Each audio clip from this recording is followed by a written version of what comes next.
Okada to make over $13 million in AEW. Plus, Kenny Omega shares a health update and WrestleMania 41 plans may have been revealed. It's all in the Cultaholic wrestling news right now. Kazuchika Okada is all elite. He rocked up with Matthew and Nicholas Jackson on Dynamite. He's a baddie now. He's a baddie, you know. I'm so excited to see what he does as a baddie. Honestly, it was bad enough with the copium shortage that I'm not going to get to see him in Chase U. But I'll have to put up with him being the best wrestler in the world doing the best wrestling matches. I guess that's fine. Now, his arrival in AEW didn't come as a massive surprise when you consider, like, AEW, he's already properly got his feet under the table there, and he's already well established, and it seems like he enjoys being there as well. Yeah, absolutely. Really does. But we got some details on Okada's mega AEW deal, as confirmed by Fightful. Yes, they say Okada is expected to be full-time with AEW and is planning to relocate to the United States. We aren't told if this was his idea or recommended by AEW, but he is expected to work a complete schedule. A Tokyo Sports article claimed that the deal was for 3 years and roughly $4.5 million per year. We can confirm those numbers. Now, Fightful also revealed that the plan to turn Okada heel and side with the EVPs was put in place months ago, along with the decision for Kenny Omega to be removed from the group. Fightful say, as things stand, there is no timetable on Omega's potential return. The angle was to debut Okada, add to the elite, and set the stage in the event of Omega's return down the line. However, going back, that number right there, $4.5 million per year. Me do the maths on that. Beep, boop, beep, boop, beep, boop, beep. That's over $13 million. Wow. And you know what? That's not even counting residuals from merch and all the other little bits that you get on top of being assigned to a major company like that. No doubt it would have been a case of, you know, they would have not, it's not just a flat rate. He's going to get kickbacks for anything that has his likeness on and such like that. So he's set to make a massive amount of money. Now, a big part of this is down part in part to Barry Bloom, who is the agent to the stars, essentially. Mm-hmm. And when Okada got hooked up with Barry Bloom, he was able to strike this whopper of a deal. Very thankless job, be working behind the scenes to make this money happen. A bit like Brute Farce on YouTube, who keeps a counter of every time I mess with my nose in a video. There's one for you.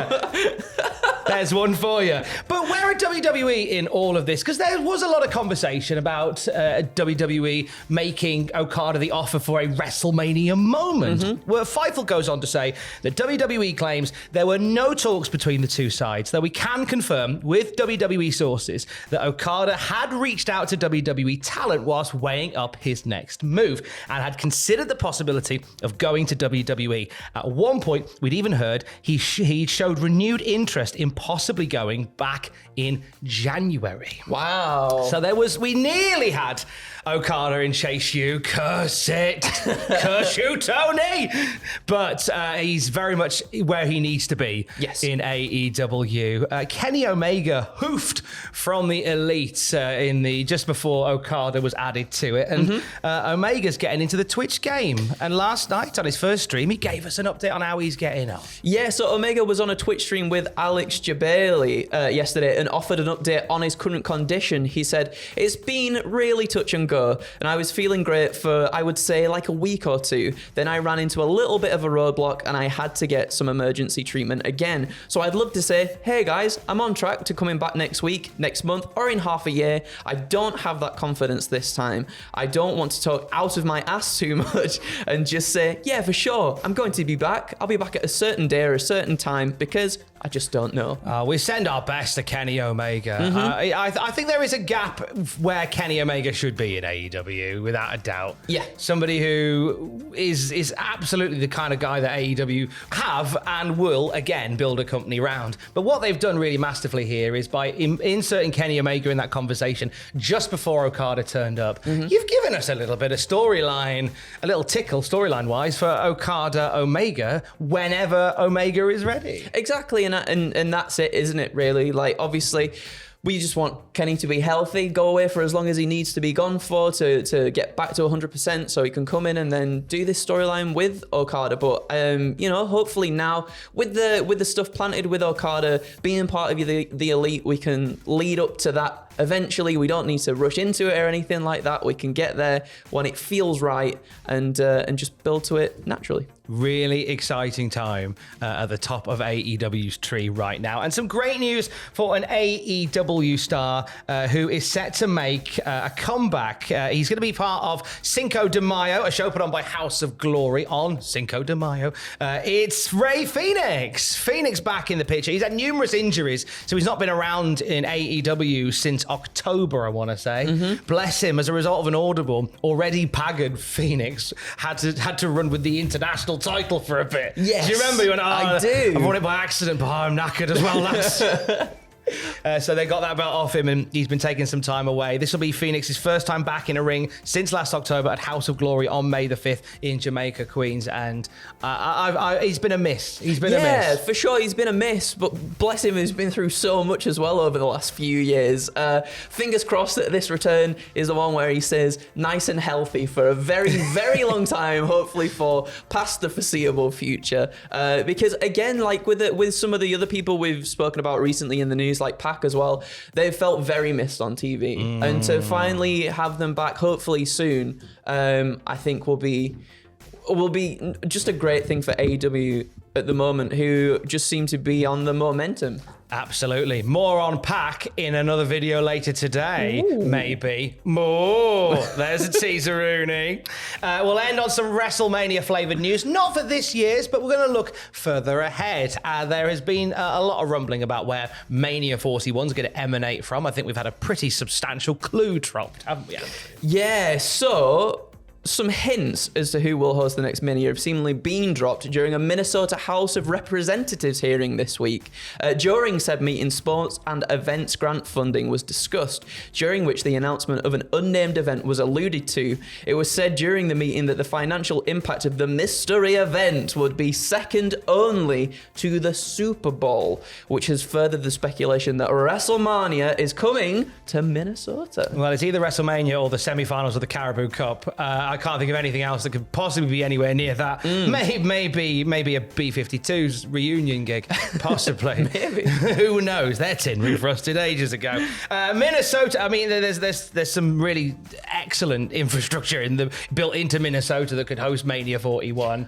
And also, there's not been one in Minnesota, I believe, as well. I don't believe there has been. I don't been. believe there has been. So correct us if we're wrong. That would be something, there's always excitement, isn't there, for something like with Clash at the Castle as well. Like it just drums up so much excitement for a first time kind of thing, and in just a new area that it's never been in before. So, that would be big, huge. Yeah, and I think that's how it's changed. WrestleMania has changed over our lifetime. Is that WrestleMania very much becomes, and it's a line I use a lot, but it's so true. It's like the Fringe Festival. It's like the Edinburgh Fringe Festival of wrestling, in the sense that you just get every wrestling company possible going to that location. So the idea would be for Minnesota, not only would it have all the eyes of the world on the first WrestleMania on Netflix, lest we forget, but which a show that could very well be headlined by Rock versus Roman Reigns, but also we would bring the rest of the wrestling world to Minnesota for the week beforehand. Yeah. And the GCW Collective in Minnesota, no doubt some UK indies flying over there and doing stuff as well. It'd be a big deal for Minnesota to get it. So there's speculation that if you are living in Minnesota, Minnesotans, Minnesotanites, unite and assemble for WrestleMania. Hey, I had a lovely chat yesterday with Garrett Borden. Oh, Sting's son. Surfer Sting. You were telling, yeah. So he did a fabulous turn during Sting's incredible retirement match at Revolution, and he gave Cultaholic the first interview he's done since then. Oh, wow. So we're in there first, and you're going to hear it on the podcast feed. Oops, sorry, Tori Iverson. We're going to hear it. We're going to play it to you on Saturday morning on the podcast feed. If you're a Patreon, as a thank you can watch the video version of my chat with Garrett, including we talk about whether or not he's keeping the hair, how much time he had to train for the in-ring stuff, and what Sting is going to be doing now he's retired. Playing lots of Destiny with his son. With his son. That's what he's going to do. Massive Destiny 2 fan as well. So we talk, if you're a Destiny 2 guy, we talk about the Hullabaloo, which is the new weapon in there. And he gives us a little bit of intel if you want to get into Destiny 2 and join him on the channel as well. Really lovely chat with Garrett. It's on the podcast feed tomorrow and on the Patreon tomorrow as well. Anything you want to plug? Yes, so there is Adam's obviously doing his WWE 2K24 streams with the My Rise stuff. There was some sponsored content that went out to you, so we did a list there that went out yesterday, so check it out if you want. Take it with a grain of salt, obviously, because it's sponsored, but we're enjoying the game so far, so you can go and check that out. And other than that, I think that's about it, young man. And for the latest wrestling news throughout the day, you can check out cultaholic.com. Case. Love you, bye.